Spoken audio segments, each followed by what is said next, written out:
کہ ہمارا سفر ناکام، کیونکہ بلی راستہ کاٹ دی، آگے چل کر کے ایکسیڈنٹ ہونا ہے، کہ رات میں جھاڑو لگانے سے روزی ختم ہو جاتی ہے، کہ آپ کی دکان بند ہو گئی، وہ صاحب چراغ پا ہو جائیں گے، اس کی بی پی ہائی ہو جائے گی، تعبیر دوسری استعمال کیجئے،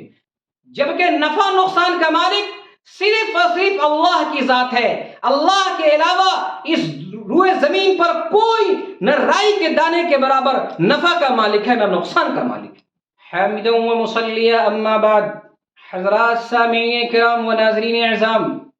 اسلامی مہینے کا دوسرا مہینہ سفر المظفر ہے۔ سفر کے معنی خالی ہونے کے آتے ہیں۔ زمانہ جاہلیت میں اہل عرب کا یہ معمول تھا کہ وہ ذی قعدہ، ذی الحجہ اور محرم، یہ 3 مہینے لگاتار اپنے گھروں میں رہا کرتے تھے اور لڑائی جھگڑا بالکل نہیں کیا کرتے تھے۔ اس 3 مہینے میں خصوصاً لڑائی جھگڑا کرنا، قتل و قتال کرنا، لوٹ مار کرنا اہل عرب کے یہاں معیوب سمجھا جاتا تھا،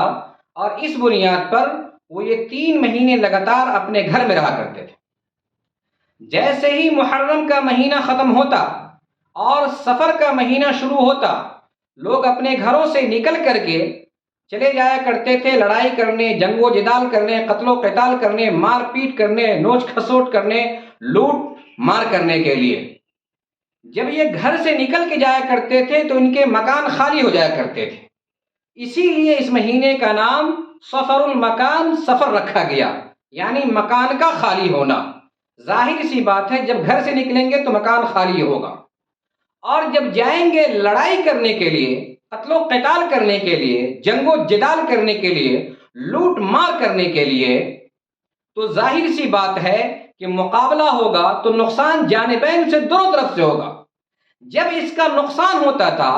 جب ان کے لوگ قتل ہوتے تھے، جب ان کے لوگ مارے جاتے تھے، جب ان کے لوگ کوٹے جاتے تھے، جب ان کے لوگ پیسے جاتے تھے، جب ان کو پٹائی لگتی تھی اور جب ان کا قتل عام ہوتا تھا، تو یہ لوگ اس مہینے کو ہی منحوس قرار دیا کرتے تھے اور کہا کرتے تھے کہ یہ سفر کا مہینہ انتہائی منحوس ہے۔ اس کی اصل بنیاد سبب پر غور نہیں کرتے کہ آخر یہ گھر چھوڑ کر کے جا رہے ہیں قتل و قتال کرنے، جا رہے ہیں لڑائی کرنے، تو ظاہر سی بات ہے نقصان ہونا ہے، لیکن وہ اس مہینے کو ہی منحوس قرار دیا کرتے۔ آپ صلی اللہ علیہ وسلم نے اس مہینے کی نحوست کو سرے سے ختم کر دیا، اور آپ نے صاف صاف فرمایا، بخاری شریف کی روایت ہے، حضرت ابو ہریرہ رضی اللہ تعالیٰ عنہ راوی ہیں، لا عدوى ولا طیرہ ولا ہامہ ولا سفر، سفر کے مہینے کی کوئی حقیقت نہیں ہے کہ اس مہینے کے اندر نحوست ہے، اس کے دنوں کے اندر نحوست ہے، اس کے ہفتوں کے اندر نحوست ہے، یا سفر کے آخری بدھ کے اندر نحوست ہے، یا سفر کے بارے میں جو کسی کو خوشخبری دے دے کہ سفر کا مہینہ ختم ہو گیا تو اس پر جنت واجب ہے، یہ بالکل مردود اور بالکل موضوع روایت ہے، اس کی کوئی حقیقت نہیں ہے۔ جیسے عام مہینہ ہے، محرم ہے، سفر ہے، ربیع الاول ہے، ربیع الاخر ہے، سال کے 12 مہینے جیسے ہیں، ویسے ہی سفر کا بھی مہینہ ہے۔ اس لیے اس مہینے کے اندر یہ عقیدہ رکھنا کہ یہ مہینہ منحوس ہے، اس مہینے میں شادی بیاہ نہیں ہو سکتی، اس مہینے کے اندر خطرہ مسنونہ نہیں ہو سکتا، اس مہینے کے اندر عقیقہ مسنونہ نہیں ہو سکتا، یا اس مہینے کے اندر دکان کا ادھاٹن نہیں ہو سکتا، یا اس مہینے کے اندر دیگر اور کسی قسم کی تقاریب نہیں ہو سکتی، یہ زمانہ جاہلیت وہیں سے چل کر کے آیا، اور افسوس کہ آج تک ہم مسلمانوں کے اندر یہ چیزیں پائی جاتی ہیں، حالانکہ حقیقت سے، شریعت سے، اسلام سے اس کا دور دور تک کوئی تعلق نہیں ہے۔ اسلام کے نزدیک، شریعت کے نزدیک، دین محمدی کے نزدیک ہر ایک مہینے برابر ہے، کوئی مہینہ منحوس نہیں۔ سامعین کرام، افسوس کی بات یہ ہے کہ ہم مسلمان زمانہ جاہلیت کے اندر تو صرف اسی مہینے کو منحوس قرار دیا جاتا تھا، لیکن افسوس اور صد افسوس حسرت یہ ہے کہ ہم مسلمان صرف اسی مہینے کو منحوس قرار نہیں دیتے، بلکہ ہمارا پورے سال، پورے مہینے اور دن، پورے سال کے ہر دن کوئی نہ کوئی ایسا عمل ضرور ہوتا ہے جس عمل کی وجہ سے میرے محترم بزرگوں، دوستو، ہم اس عمل کو منحوس قرار دیتے ہیں، یا پھر اس عمل کی وجہ سے ہم بدفالی لیتے ہیں, بدشگونی لیتے ہیں, توہمات پالتے ہیں, وساوس پالتے ہیں, جبکہ نفع نقصان کا مالک صرف اور صرف اللہ کی ذات ہے. اللہ کے علاوہ اس روئے زمین پر کوئی نہ رائی کے دانے کے برابر نفع کا مالک ہے, نہ نقصان کا مالک ہے. پوری دنیا مل کر کے اگر ہمیں فائدہ پہنچانا چاہے اور اللہ کی مرضی شامل نہ ہو, پوری دنیا مل کر کے ہمیں رائی کے دانے کے برابر فائدہ نہیں پہنچا سکتی جب تک کہ اللہ تبارک و تعالیٰ نہ چاہے فائدہ پہنچانا. اسی طرح پوری دنیا کی طاقت مل کر کے ہمیں نقصان پہنچانا چاہے, ہمیں تکلیف دینا چاہے, ہمیں پریشان کرنا چاہے, ہرگز وہ ہمیں نقصان نہیں پہنچا سکتا جب تک کہ اللہ کی مرضی شامل نہ ہو. یہ ہمارا ایمان ہے اور یہ ہمارا عقیدہ ہونی چاہیے کہ جو کچھ ہوتا ہے صرف اللہ سے ہوتا ہے, اللہ کے علاوہ غیر اللہ سے کچھ نہیں ہوتا. میرے محترم بزرگوں, دوستو, اس کے باوجود ہر قدم پر ہم بدشگونی لیتے ہیں, ہر قدم پر ہم بدفاری پالتے ہیں, ہر قدم پر ہم توہمات کے پیچھے دوڑتے ہیں, ہر قدم پر ہمارے دل کے اندر وسوسہ پیدا ہوتا ہے. مثال کے طور پر میرے محترم بزرگوں, دوستو, اگر ہم راستے سے گزر رہے ہوں, خدا نخواستہ اس راستے پر اگر بلی پار ہو گئی, بلی اس راستے کو پار کر گئی, بلی سامنے سے گزر گئی, فوراً ہمارے دل کے اندر برا وسوسہ آتا ہے اور ہم یہ سمجھتے ہیں کہ ہمارا سفر ناکام, کیونکہ بلی راستہ کاٹ دی, آگے چل کر کے ایکسیڈنٹ ہونا ہے یا کسی نہ کسی حادثے کا شکار ہونا ہے. حالانکہ شریعت کے اندر, اسلام کے اندر اس کی کوئی حقیقت نہیں ہے. جیسے بلی پار کرے یا نہ کرے, جیسے کتا پار کرے یا نہ کرے, جیسے کوئی عام جانور پار کرتا ہے اسی طرح بلی جانور بھی پار کرتی ہے. ایسا نہیں ہے کہ بلی جانور پار کر دی اور پھر ہم اس راستے سے گزر گئے تو پھر ہمارا برا انجام ہوگا. بالکل ایسا عقیدہ ہرگز ہم مسلمانوں کے لیے زیب نہیں دیتا. اسی طرح سے میرے محترم بزرگوں, دوستو, رات میں جھاڑو لگانا, جو مسائل ہم سے پوچھے گئے ہیں میں ان مسائل کو جمع کر کے آپ کے سامنے رکھ رہا ہوں. بعض حضرات کا یہ خیال ہے کہ رات میں جھاڑو لگانے سے روزی ختم ہو جاتی ہے. گھر جیسے باہر آ جاتا ہے, کچڑے صاف ہوتے ہیں, گندگی صاف ہوتی ہے, نجاست دور ہوتی ہے, اسی طرح سے گھر سے روزی بھی باہر دی جاتی ہے اور گھر سے روزی بھی ختم ہو جاتی ہے, گھر سے روزی بھی باہر چلی جاتی ہے.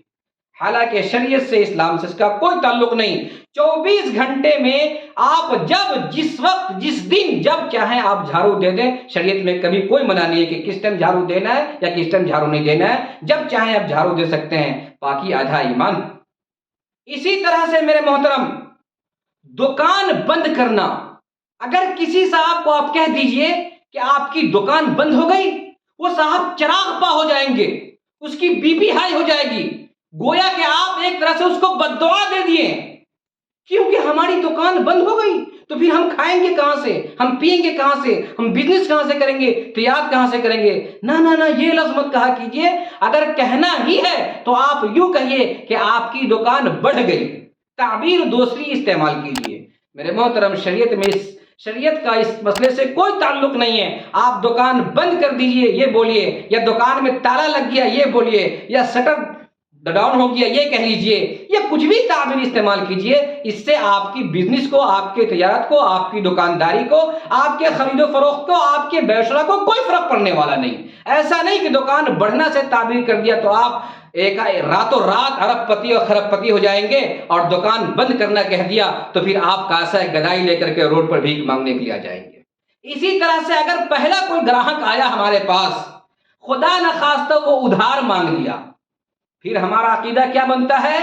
کہ نہیں, ابھی تو شروعات بھی نہیں ہوئی ہے, ابھی تو ابتدا بھی نہیں ہوئی, ابھی تو بوہنی نہیں ہوا ہے. اگر آپ کو ہم پہلے ہی ادھار دے دیں تو پھر میرا دن پورا خراب جائے گا. آج جتنے بھی لوگ آئیں گے وہ سب ادھاری والے آئیں گے, ادھار لیتے جائیں گے, اور پھر ہمارے دکان کا ملیا میٹ ہو جائے گا, ہماری دکانیں بیٹھ جائیں گی. ہمارے پاس پیسے کہاں سے آئیں گے کہ جس وجہ سے ہم بزنس تجارت کریں. حالانکہ شریعت میں اس کا کوئی تعلق نہیں ہے, اسلام سے اس کا کوئی لین دین نہیں ہے. یہ ہمارا من گڑھا عقیدہ ہے, یہ ہماری بدفعلی ہے, بدشگونی ہے, توہمات ہے, وساوس ہے. آپ پہلے گراہک کو ادھار دیجئے یا آپ دوسرے گراہک کو ادھار دیجئے, آپ کی جیسی بزنس چلنی ہے اور اللہ نے آپ کے مقدر میں جو رزق لکھا ہے وہ ہو کر کے رہے گا، وہ آمدنی ہو کر کے رہے گی، اس کو کوئی روکنے والا نہیں ہے۔ اسی طرح سے میرے محترم، دوا، اگر آپ نے اونچی جگہ پر دوا رکھ دیا، کرسی پر، میز پر یا طاق پر یا کہیں پر رکھ دیا، پھر دیکھیے ہماری بوڑھی عورتیں ہمیں جینے نہیں دے گی، گویا کہ تم دوا کو آسمان پر چڑھا رہے ہو کہ دکھ ہماری گردن پر سوار ہو، ہمارے سر پر دکھوں کا بوجھ لادا رہے۔ دوا کو ہرگز اوپر نہیں رکھنا ہے ورنہ بیماری نہیں بھاگے گی، دوا کو زمین کے نیچے رکھنا ہے یا یہ کہ بالکل نیچے رکھنا ہے۔ میرے محترم بزرگوں دوستو، بالکل باطل عقیدہ ہے، بالکل بدفعلی ہے، بدشگونی ہے۔ آپ دوا کو بیگ میں رکھیے، آپ دوا کو ٹیبل پر، میز پر رکھیے، یا آپ دوا کو زمین پر رکھیے۔ بیماری اللہ کی جانب سے دی ہوئی ہے تو بیماری اللہ ہی شفا دینے والا ہے۔ دوا رکھنے نہ رکھنے سے آپ کی بیماری جانے آنے والی یا بھاگنے والی یا ختم ہونے والی نہیں ہے۔ دوا رکھنے سے بیماری کا کوئی تعلق نہیں ہے۔ وَإِذَا مَرِضْتُ فَهُوَ يَشْفِينِ، اللہ تبارک و تعالیٰ ہمیں بیمار کرتے ہیں اور اللہ ہی شفا دیتے ہیں۔ چپل اگر ہماری پلٹی ہو گئی تو پھر لڑائی رکھی ہوئی ہے، کیونکہ چپل پلٹی ہو گئی، چپل پر چپل چڑھ گیا تو فوراً اس کو ہٹانا ہے۔ عقیدہ ہمارا کیا ہے کہ اگر چپل الٹی رہ گئی تو گھر کے اندر خانہ جنگش ہو جائیں گے، بھائی بھائی سے لڑ جائے گا، بہن بہن سے لڑ جائے گی، شوہر بیوی میں لڑائی جھگڑے ہو جائیں گے۔ حالانکہ میرے محترم بزرگوں دوستو، چپل کو ٹھیک ہے، تہذیب کا طریقہ ہے، ادب ہے، سلیقہ ہے کہ اس کو تہذیب کے ساتھ، ادب کے ساتھ، سلیقے کے ساتھ رکھنے کے جو حالت اور کیفیت ہے اچھی طرح سے رکھی جائے۔ چپل پلٹ گئی ہو تو اس کو سیدھی کر دی جائے، یا چپل پر چپل چلی گئی ہو تو اس کو اتار دیا جائے۔ لیکن یہ عقیدہ رکھنا کہ چپل پر چپل چڑھ جانے کی وجہ سے یا چپل کے اوپر چپل ڈال دینے کی وجہ سے لڑائی ہو جائیں گے، جھگڑے ہو جائیں گے، آپس میں لڑ جائیں گے، یہ صرف اور صرف بدفعلی ہے، بدشگونی ہے، توہمات ہے، وساوس ہے۔ اسلام میں اس کی کوئی گنجائش نہیں۔ ہم کھانا کھا رہے ہوں اور دوران طعام کوئی آ گیا، کھانا کھاتے وقت کوئی آ گیا، فوراً ہمارے ذہن میں آتا ہے اللہ اکبر، یہ تو ہمیں کھانا کھاتے دیکھ لیا، اب ہمارے پیٹ میں درد شروع، اور اب ہمیں نظر لگ ہی جائے گی کیونکہ کھانا کھاتے ہوئے دیکھ لیا۔ میرے محترم، جب آپ مجلس کے اندر جاتے ہیں، جب آپ عقیقے کی مجلس میں شامل ہوتے ہیں، جب آپ ولیمے میں شامل ہوتے ہیں، اس وقت سینکڑوں لوگ دیکھ رہے ہوتے ہیں آپ کو کھاتے ہوئے، اس وقت کیوں نظر نہیں لگتی ہے؟ لیکن جب آپ گھر میں کھا رہے ہوتے ہیں، کسی کام سے کوئی آ گیا، اس کو الٹے پاؤں بھاگنا پڑتا ہے کہ خدا نہ کرے اس کھانے کی وجہ سے اس بندے کے اندر اگر کسی قسم کا عیب پایا گیا تو فوراً اس کا شک ہمارے اوپر جائے گا اور پھر نہ جانے ہمیں کیا کیا کہہ ڈالے گا۔ اس لیے میرے محترم بزرگوں دوستو، ایسا نہیں ہے کہ کوئی آپ کھانا کھا رہے ہوں اور کوئی آ گیا تو پھر اس کی وجہ سے آپ بیمار پڑ جائیں گے، یا آپ کا کھانا ہضم نہیں ہوگا، یا آپ کسی اور بیماری کے شکار ہو جائیں گے۔ میرے محترم بزرگوں دوستو، ہاں یہ الگ بات ہے کہ احتیاط کرنی چاہیے، بعض حضرات کے نظر بد بھی ہوتے ہیں اور نظر لگ سکتی ہے۔ اسی طرح سے میرے محترم بزرگوں دوستو، اور بھی نہ جانے کتنے سارے ایسے عقیدے ہوں گے جو ہمارے اندر پائے جاتے ہوں گے اور اس کا ہمیں علم نہیں ہے۔ آپ لوگوں کو معلوم ہوگا تو آپ حضرات کمنٹ کیجئے کہ کون کون سے ایسے باطل عقائد ہیں، کون کون سے ایسی بدفعلی ہیں، بدشگونی ہیں، کون کون سے ایسی توہمات ہیں، وساوس ہیں جو ہمارے معاشرے کے اندر جنم لے رہی ہے، اور اس کی وجہ سے ہم شرک میں مبتلا ہو جاتے ہیں، ہم کفر میں مبتلا ہو جاتے ہیں، اس کی وجہ سے ہم عقیدے کو سلام کر بیٹھتے ہیں، اس کی وجہ سے ہمارا دین خراب ہوتا ہے، ہمارے عقیدے کمزور پڑ جاتے ہیں، اور اس کی وجہ سے ہماری ایمان کی تقویت، ہمارا ایمان کمزور ہو جاتا ہے اور ہمیں احساس نہیں ہوتا۔ آپ اگر بتائیں گے انشاءاللہ تو آئندہ پھر کبھی موقع ملے گا تو ہم اس کو شمار کریں گے۔ میرے محترم، آپ تمام حضرات سے انتہائی عاجزانہ، مخلصانہ مؤدبانہ درخواست ہے کہ ایسے باطل عقیدے سے ہزاروں میل دور رہیں، اور جو بھی کچھ نفع نقصان ہے صرف اللہ کی ذات کو سمجھیں اور اللہ پر اعتماد کریں، اور اس قسم کے باطل عقائد کو سلام کر بیٹھیں۔ وآخر دعوانا الحمدللہ۔